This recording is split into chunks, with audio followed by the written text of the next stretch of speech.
Dear students, मैं doctor Bhagat Singh, सहायक आचार्य राजनीति विज्ञान, राजकीय कन्या महाविद्यालय बारा। सभी को नमस्कार। आज हम बीए द्वितीय वर्ष प्रश्न पत्र द्वितीय इकाई चतुर्थ के अंतर्गत निर्वाचन आयोग के संदर्भ में अध्ययन करेंगे। The election commission of India. चुनाव व्यवस्था लोकतांत्रिक व्यवस्था का प्राण है।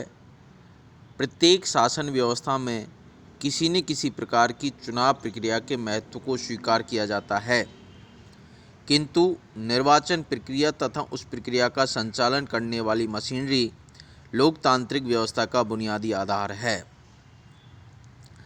लोकतंत्र में यह जरूरी नहीं है कि चुनाव होते हैं, अब तो इससे भी ज़्यादा महत्वपूर्ण यह है कि चुनाव किस तरीके से होते हैं, चुनाव कितने निष्पक्ष हैं और आम मतदाता का निर्वाचन व्यवस्था का संचालन करने वाले अभिकरण की निष्पक्षता और ईमानदारी पर कितना विश्वास है। भारत के संविधान निर्माता चुनावों के महत्व से परिचित थे और इसलिए भारतीय संविधान में उन्होंने एक ऐसे संवैधानिक आयोग की स्थापना की जिसका प्रमुख कार्य संपूर्ण देश में राष्ट्रपति, उपराष्ट्रपति, लोकसभा, राज्यसभा के सदस्य एवं राज्य विधान मंडलों के सदस्यों का निर्वाचन संपन्न कराना है। इस संवैधानिक आयोग को चुनाव आयोग के नाम से जाना जाता है।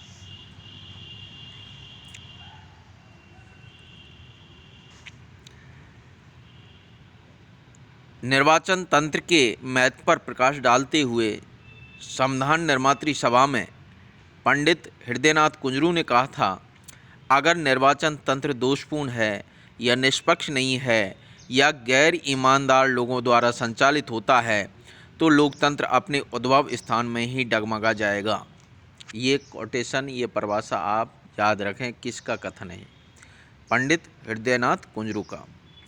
स्वतंत्र निर्वाचन तंत्र के महत्व को स्वीकार करते हुए भारतीय संविधान के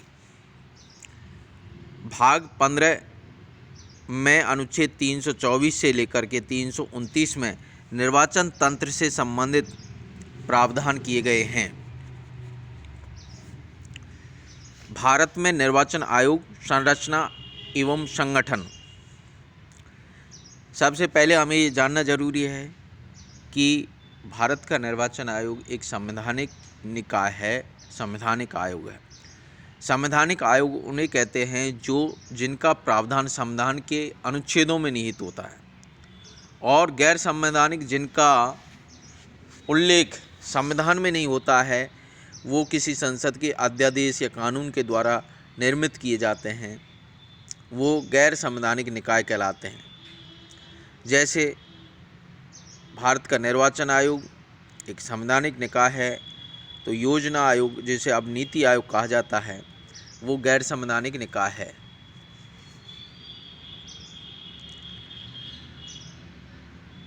संवैधानिक प्रावधान। संविधान के अनुच्छेद 324 के अंतर्गत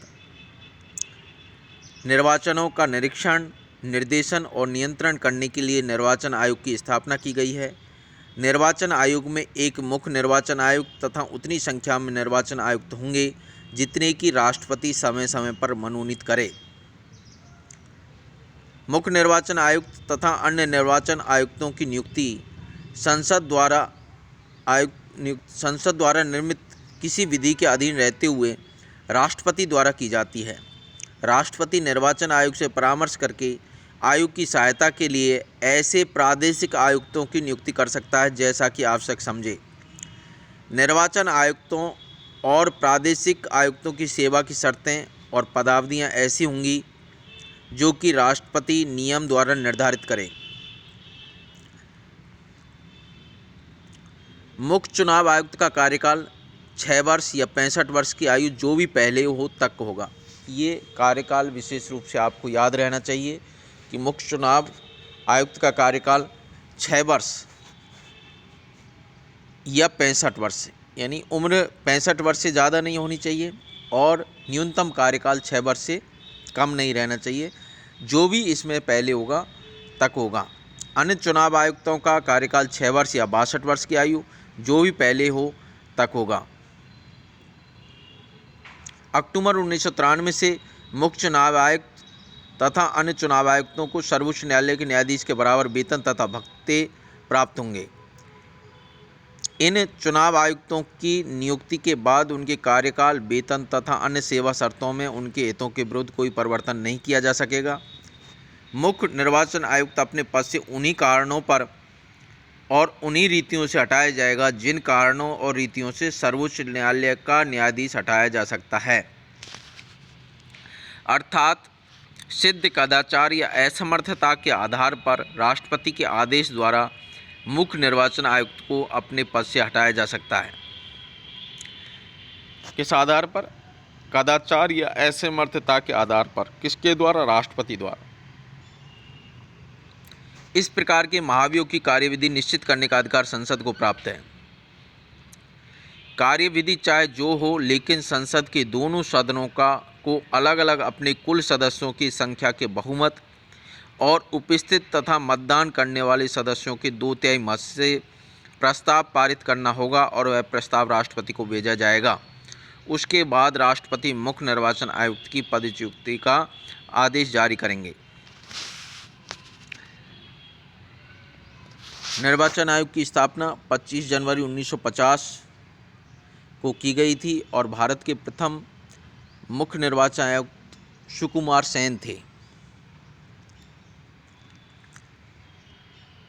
1951 से लेकर सितंबर 1989 तक चुनाव आयोग एक सदस्यीय आयोग के रूप में कार्य करता रहा।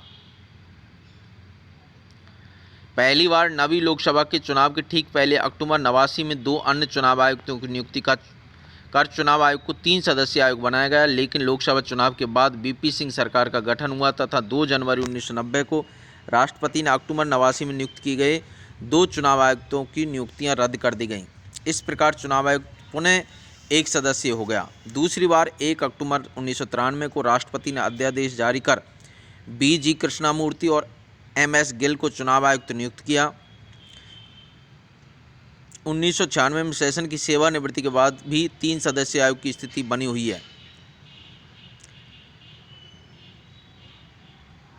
यह व्यवस्था की गई है कि आयोग के अन्य 2 सदस्यों को मुख्य चुनाव आयुक्त के समान ही अधिकार एवं स्थिति प्राप्त होगी।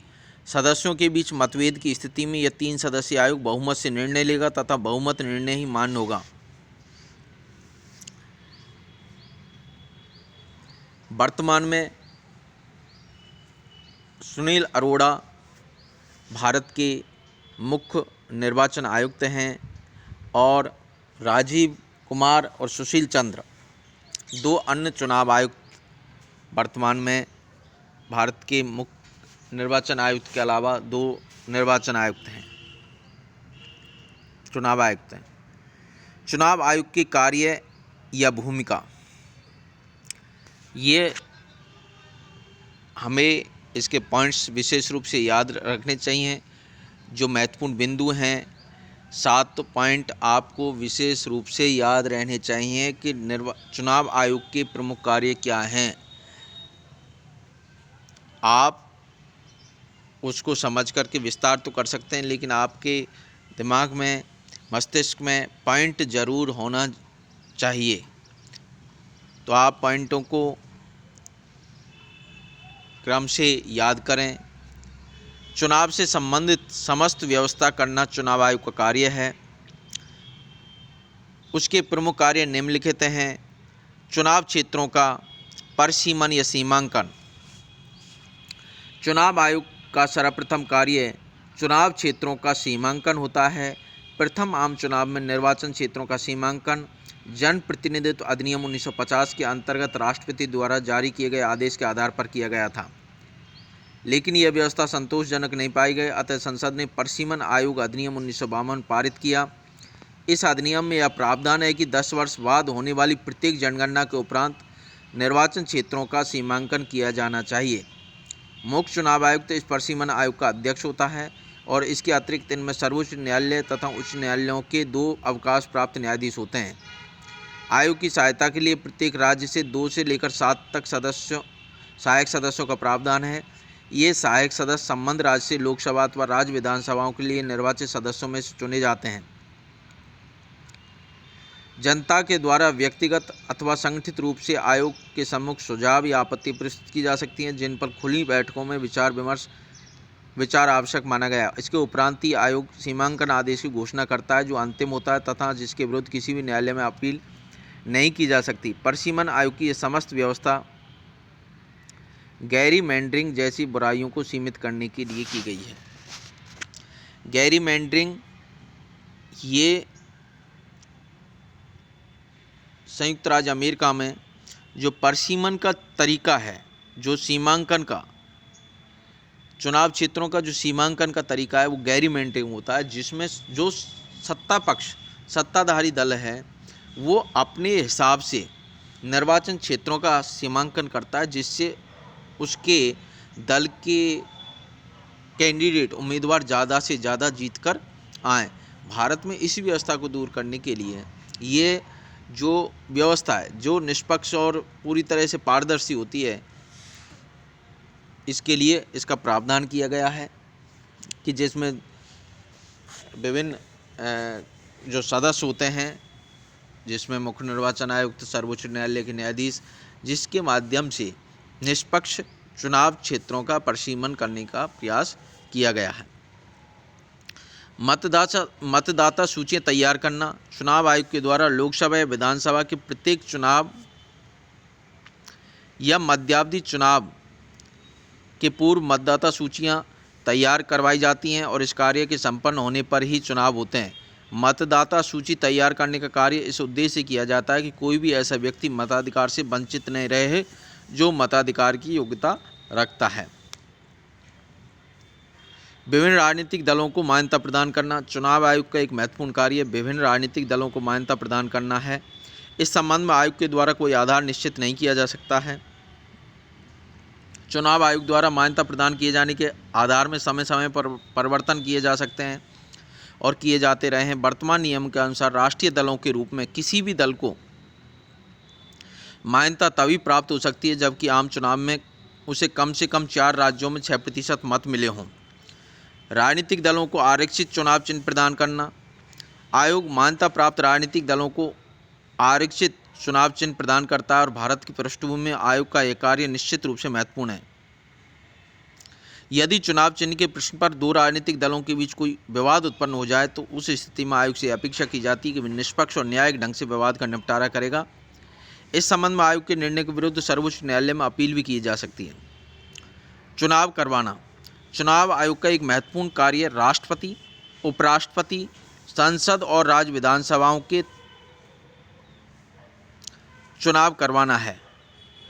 चुनाव के संबंध में केंद्रीय सरकार व राज्य सरकार से परामर्श प्राप्त करते हुए निर्णय चुनाव आयोग ही लेता है। उसे निष्पक्ष चुनाव से संबंधित समस्त व्यवस्था करने और केंद्रीय सरकार तथा राज्य सरकार के समस्त कर्मचारियों को सभी आवश्यक निर्देश देने का अधिकार प्राप्त है। यदि चुनाव आयोग देखे कि चुनाव निष्पक्षतापूर्वक नहीं हो रहे हैं तो वह चुनावों को स्थगित कर सकता है। उसे चुनाव से संबंधित समस्त प्रक्रिया के निरीक्षण और नियंत्रण का अधिकार प्राप्त है। ये विशेष रूप से याद करने की आवश्यकता है कि भारत का निर्वाचन आयोग केवल राष्ट्रपति और उपराष्ट्रपति, संसद जिसके दोनों सदन लोकसभा और राज्यसभा और राज्य विधानसभाओं के सदस्यों का चुनाव करवाता है, जबकि नगरीय निकाय, ग्रामीण स्वशासन की जो संस्थाएं, चाहे ग्राम पंचायत के चुनाव हों, चाहे जिला परिषद के चुनाव हों, पंचायत समितियों के चुनाव हों, नगरीय निकाय, नगर निगम, नगर परिषद, नगर पालिकाओं के चुनाव हों, इनका चुनाव भारत का निर्वाचन आयोग नहीं करवाता है। अपितु इनके स्थान पर जो राज्य निर्वाचन आयोग है, जिसका प्रावधान भारतीय संविधान का अनुच्छेद 243 के अंतर्गत किया गया है, उस निर्वाचन आयोग द्वारा उनका चुनाव संपन्न करवाया जाता है। ये हमें याद रखने की आवश्यकता है। कि भारत का निर्वाचन आयोग कौन कौन से चुनाव कार्य संपन्न करता है। राष्ट्रपति, उपराष्ट्रपति, संसद के दोनों सदनों के सदस्य और राज्य विधानसभाओं के सदस्यों का चुनाव। अर्ध न्यायिक कार्य। संविधान के द्वारा आयोग को कुछ अर्ध न्यायिक कार्य भी सौंपे गए हैं, जिनमें दो उल्लेखनीय हैं। अनुच्छेद 103 के अंतर्गत राष्ट्रपति आयोग से संसद सदस्यों की अयोग्यताओं के संबंध में परामर्श कर सकता है तथा 192वें अनुच्छेद के अंतर्गत राज्य विधानमंडल के सदस्यों के संबंध में यह अधिकार राज्यों के राज्यपाल को दिया गया है, लेकिन संविधान अथवा जनप्रतिनिधित्व अधिनियम में इस कार्य को करने की कोई प्रक्रिया निश्चित नहीं की गई है और इसलिए इस कार्य को करने में आयोग ने कठिनाइयाँ अनुभव की हैं। अन्य कार्य। आयोग को उपयुक्त के अतिरिक्त कुछ अन्य कार्य भी सौंपे गए हैं, जो इस प्रकार हैं। राजनीतिक दलों के लिए आचार संहिता, कोड ऑफ कंडक्ट तैयार करना, राजनीतिक दलों को आकाशवाणी पर चुनाव प्रचार की सुविधाएं दिलवाना, उम्मीदवारों द्वारा किए जाने वाली कुछ व्यय की राशि को निश्चित करना, मतदाताओं को राजनीतिक प्रशिक्षण देना, जो कि स्वीप कार्यक्रम के द्वारा किया जाता है, चुनाव याचिकाओं आदि के संबंध में सरकार को आवश्यक परामर्श देना। तो हमें निर्वाचन आयोग का संगठन और उसके कार्य के विषय में प्रश्न आता है, तो आप इस तरीके से उसका आप विस्तार से उसका विश्लेषण करें और विस्तार से उसको आप परीक्षा में लिख सकते हैं कि निर्वाचन आयोग का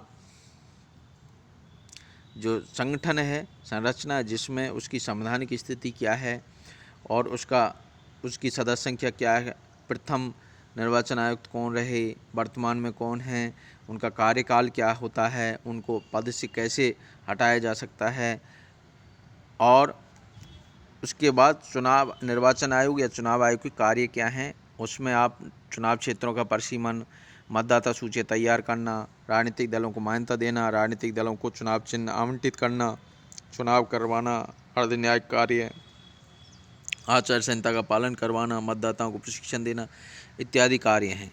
तो आप इनको याद करें। धन्यवाद।